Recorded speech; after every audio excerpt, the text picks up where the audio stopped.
Mumbai Indians সংসারে আগুন লেগে গিয়েছে। অন্তর্দ্বন্দ্ব গ্রাস করেছে 5 বারের আইপিএল চ্যাম্পিয়ন দলকে। একাধিক বিশেষজ্ঞ সেদিকে ইঙ্গিত করেছেন বাস্তবে দলের ক্রিকেটারদের সম্পর্কে চির ধরা পড়েছে এবং গৃহযুদ্ধের সময়ই বড় জল্পনা ছড়িয়ে পড়েছে। হার্দিক রোহিত নাকি একসঙ্গে অনুশীলনও করছেন না।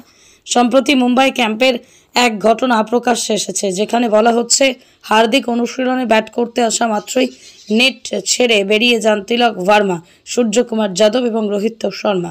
সোশ্যাল মিডিয়ায় ভাইরাল একটি ঘটনার কথা উল্লেখ করা হয়েছে, যেখানে কেকেআরের বিরুদ্ধে ম্যাচের আগের ঘটনা ব্যক্ত করা হয়েছে।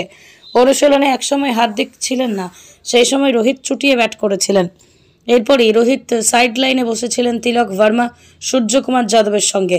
কেকেআর ম্যাচের আগেই ইডেনে রোহিত জোড়া ঘটনায় ঝড় তুলে দিয়েছেন। প্রথমে কেকেআরের ব্যাটিং থেকে কোচ অভিষেক নায়ারের সঙ্গে দীর্ঘ আলোচনা করতে দেখা গিয়েছিল হিটম্যানকে। সেই আলোচনায় রোহিত বলে দেন এটাই তাঁর মুম্বাই ফ্র্যাঞ্চাইজিতে শেষ সিজন। এরপরই বৃষ্টিবিঘ্নিত ইডেনে ম্যাচের সময় রোহিত আবার চুটিয়ে আড্ডা দেন কেকেআরের একাধিক ক্রিকেটার এবং কোচিং স্টাফদের সঙ্গে। জোড়া ঘটনায় রোহিত কার্যত যেন ইঙ্গিত দিয়েই দিয়েছেন মুম্বাই তাঁর একদমই নাপসন্দ। আগামী সিজনে রোহিতের ঠাঁই কোনো ফ্র্যাঞ্চাইজি হয়, সেটাই আপাতত দেখার।